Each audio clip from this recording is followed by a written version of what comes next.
Hi, everyone, and welcome to Tea Time with Tasha. My name is Tasha Berner, and I represent Coastal San Diego in the State Assembly. And today I'm so happy to have you here with me on my podcast to help learn about more what we do in the State Assembly.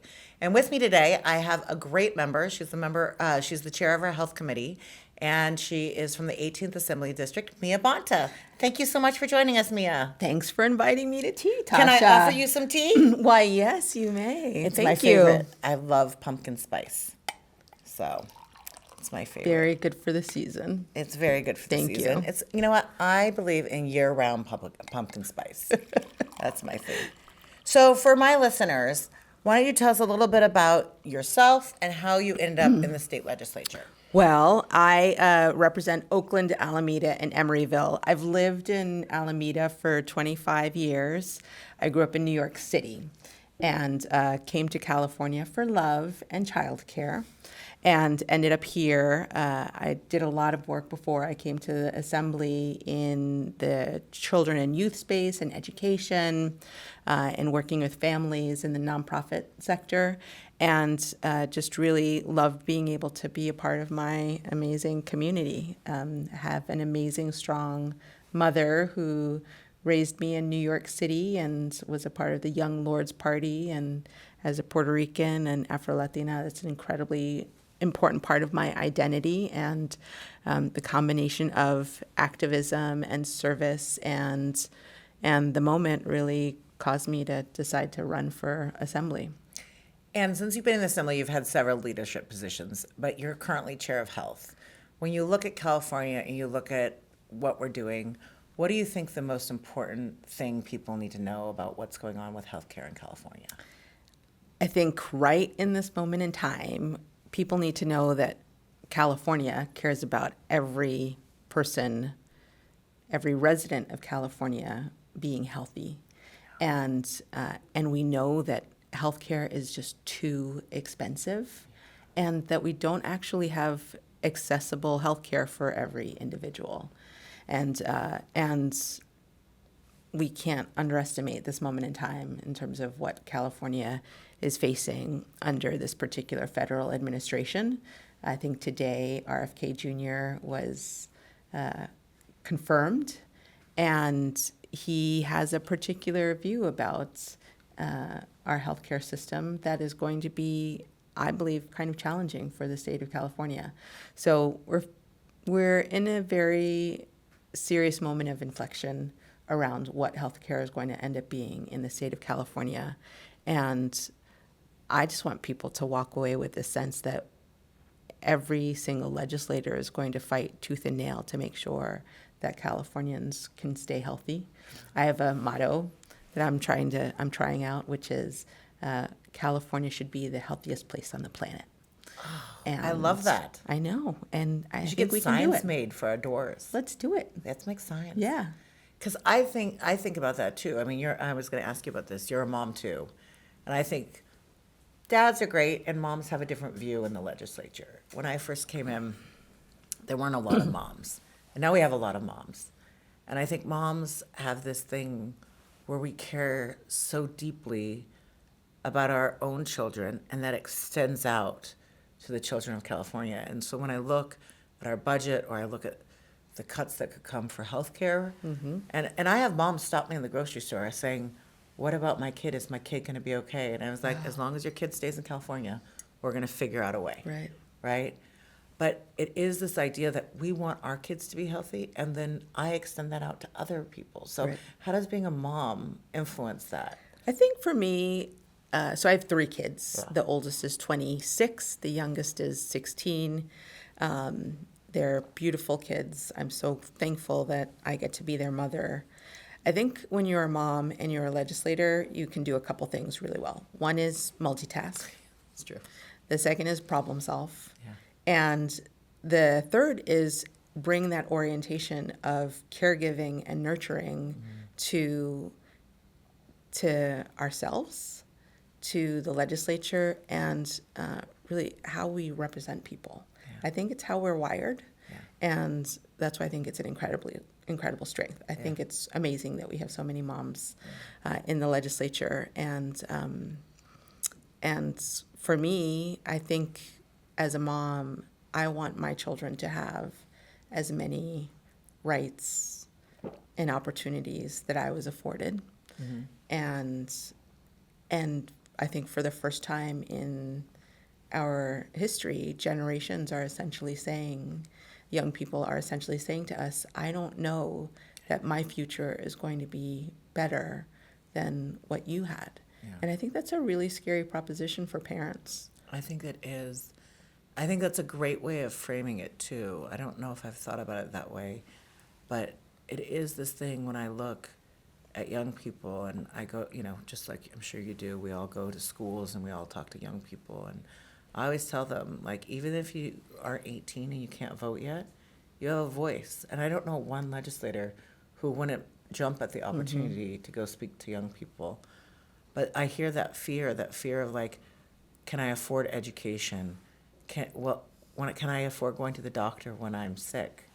Like, can I afford to have a shot at living in the place we call home, right? And it's like, these are like, Will I ever be able to own a home? well, I'm a renter, so I don't own a home. Will I ever be able to have children? Yeah. Will I have to choose children or a career? That's another one I hear. Do I have to choose it? And I think, I'm sure it's the same with your kids. Like, I know my kids, they look at me and they look at me working and they know how much I love being a mom. So I don't know if my kids necessarily see it, but they see the trade-offs and stress. Oh, absolutely. And one of the things I've been focusing on is my mental health the last couple of years. And my kids have started doing the same thing. My son has started meditating. And he's like, yeah, when I get stressed, I meditate. Or, when I get lonely, I call my friends. And I was like, those are really good things. And he's like, well, you taught them to me. I was like, I did something. I did something. So when we think about it, what do you think? You can either choose the health space or in your own bill package, because even though we chair committees, we do a lot of things. And you sit on my communications and conveyance committee, and I know you're such a champion for digital equity and access to the internet. And I'm so grateful you're on my committee. Yeah. We had I'm thankful to be there. I've been there since I've been in the legislature. Me too. Yeah. And it's great to have a partner like you, because I think you're NorCal, I'm SoCal. We have very different districts, but we have that similar passion and commitment. Absolutely. So what is like a bill in your bill package, if you could talk about them, because it's still early in the cycle? What is something you're really excited about, or a topic that you're really excited about? Well, I'll start with healthcare. So one bill I'm really excited about is ensuring that we have an opportunity to have all out-of-pocket healthcare expenses, co-pays, deductibles eliminated for child healthcare services for children under 21 years old. Oh my God, that's fantastic. So if you think about it, and I share this story a lot, I grew up, as I mentioned, in New York City. My mom would get really stressed out when I got a recurring strep throat. And it was partially because she didn't like to see her child in pain. Yeah. It was also because she knew that she'd have to take off a day of work to be able to get me to the doctor, and not go to the doctor that was right in front of us, across the street, but go an hour away to another doctor, because that doctor had a copay of $15 as opposed to the one that was nearby that had a copay of $50. Yeah. And for a single mom, that was a big difference. And I just don't think that we should be in a position where we have to make a decision to not go get preventative care, which turns out to be much more helpful to keep us from illnesses on down the road, that we should ever be in the position of feeling like we can't get help because we can't afford it. And when we're looking at our children who are sick, that we're making those kinds of decisions. Yeah. So that bill's going to be really tough. It's a tough budget year, obviously, but I fundamentally believe that it's in the right direction for what we should be doing. It's one of the things that I struggle with when I'm here, and you used to chair one of the budget subs. Public safety, was that it? Yeah, public safety. So you have more experience with the budget than I do. But one of the things that I always find frustrating is if you look at it from the total life that someone's going to live in California, like obviously this is the cheaper option. getting preventative care before it becomes pneumonia, before somebody ends up in the ER, before Yeah. they're out of school all these days, and maybe missing education and how that compounds later down the road, you know? And it's one of the things where somehow we don't calculate the total cost over Yes. time. You are speaking my language. Yeah. Like I was making a pitch to our appropriations chair last year on one of my bills. I was like, and it was, I had my core pelvic floor core conditioning bill last year. Yes.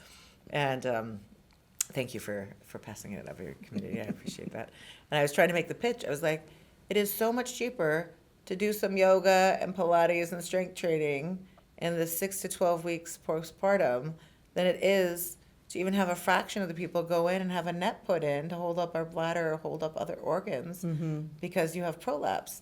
And it's like, if you look at it, the total cost of the healthcare system or total cost to the insurer, and not to mention the trauma and invasive surgery that costs to the person, like it clearly, pencils out. Yeah. But we calculate it in terms of one budget year. Maybe if we're lucky, we can look out 2 years. Yeah, I had a similar bill, food is medicine. So this is my third year of proselytizing around the fact that it's better to give somebody an apple than an angioplasty. And in fact, it saves 10x when you are focused more on prevention than these interventions that are incredibly costly and are really terrible for our quality of life, right? So I too have struggled with the fact that we take these 1-year looks at our budget. And the other piece of it is that we also don't ever calculate the opportunity costs or the cost savings when we put forward any piece of legislation. We had a hearing yesterday on essential health benefits, for instance, and creating a different benchmarking plan for what we're including as an essential health benefits for small group plans. Hearing aids, for instance, are not included. Durable medical equipment. I bet your pelvic floor instruments would probably be considered a durable medical equipment. So I'm gonna. If you do pelvic floor 6 to 12 weeks after, there's no instruments. Oh, okay. And then you don't need instruments right. later on. Well, if the instruments were, Yeah, you need that they'd for be a like DME. That's like full on physical therapy. Yeah, I was later trying to for- get you to yeah, be yeah. excited about my DMEs, but yeah. Oh no, no. I'm totally I'm excited. pitching What was you. the first thing you said? Hearing aids. Hearing aids. So this is a problem. I have a friend In vitro fertilization. Yeah, I have a friend who's a speech therapist at our children's hospital, and she was telling me that hearing aids aren't covered by all plans. And I was like, how does somebody really function in this world when it's not like we don't have the technology. We have the technology. They just can't afford it. That seems like a problem we have to solve. So if you have a solution to that. Well, the solution would be to change our benchmarking plan so that we can have So you things have like a that solution. covered. Yeah, and the challenge that I was seeing in our hearing was we don't actually cost out the savings associated with doing something like giving a child a hearing aid in terms of the hundreds of thousands of dollars of savings for special education, additional services and supports that a child needs. Of course, I didn't even think about that. And so we kind of have a very short-sighted, very myopic view of how we approach our budget and our policy. Yeah. And I can't figure out a way to have that be different. But Yeah, I don't know. maybe Tasha's tea time. Or We can tell Let's some tell me people. all. Well, because you see it across things. You think about what the cost of investment is for the small thing here, and when you add it up in California, because we're 40 million people, it seems large. But then if you extend out the timeline or extend out the scope of the impact, any normal person you talk to on the street will be like, "Oh, of course, that math makes sense," because it's like fourth grade math. We're not talking about like advanced statistics. We're talking about fourth grade math here, and I think there's something maybe we bring it up to our budget chair that we talk to. Maybe I'll ask him when he comes on. Ask him like, how do we change so we have the appropriate timelines and because the other thing we don't take into account when we do budgeting is what is the personal cost. What's the personal suffering? What's the mental health impact of somebody who needs a hearing aid, doesn't have it, they get bullied at school, all these things, like, that's a mental health impact that has that, what you're talking about, the extra services, but it's all these other things that get tied to it, and you're like, it's a hearing aid, and that cost is low. Yeah. And so, yeah, I think that's a great thing. So you're excited about that. Anything else you're excited about this year? I'm fearful about a lot of things, but I am also excited about, I'll do a non-health one. I think I'm trying to do like 19 bills this. Oh my God. Is that crazy? I do think that's crazy. Okay, but okay. Okay, but Call me crazy. you're a force of nature. Call me so crazy. I'm doing 10 of my own bills that I wrote I know. myself. I know. You're. That's your. Yeah, that's my thing. Yeah. That's my shtick. Yeah. I am contemplating doing another digital equity bill. So I think every year in the legislature I've done You have? a bill. And so last year I took on digital discrimination and changing the standard so that we would actually have an ability to treat the incidence of having different parts of our community having access to high quality, high speed internet at a fee that they can have. That's not the experience for everyone, right? There is certainly discrimination, it leads to discrimination in poor communities of color, not having a resource that is essentially an essential aspect of our daily lives. And we fought a really great fight on that one. Thank you for your support and advocacy alongside us on that one. So this year we're taking on, really it's a consumer protection bill, which would allow us to be able to ensure that the ISP providers, when they sign you up for a contract for a particular type of service with a particular type of price, that they have the ability to, the consumers have the ability to say, I'm not actually receiving that speed. And so please downgrade me to the speed that I'm actually getting. Well, that's good. And so, we're working it through. You'll see it hopefully, Chair. But I'm excited. I'm excited about the concept. Basically, like let's pay for let's get what we pay for. I think it's a very innovative approach. I mean, one of the things I love about your bills is, one, they're always righteous fights. Like, I've never seen you do a non-righteous bill. Some people shouldn't say this. Yeah, don't do that.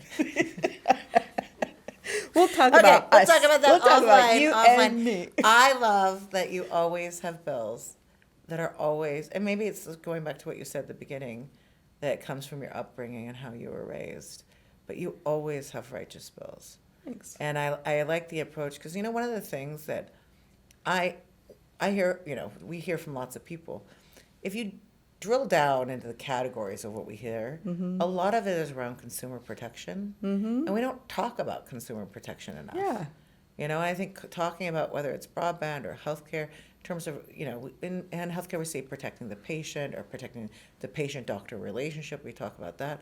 But we don't just these are regular, everyday people who, they would like it if government ran so smoothly that they could forget about us. Yeah. I'm not sure that's going to happen.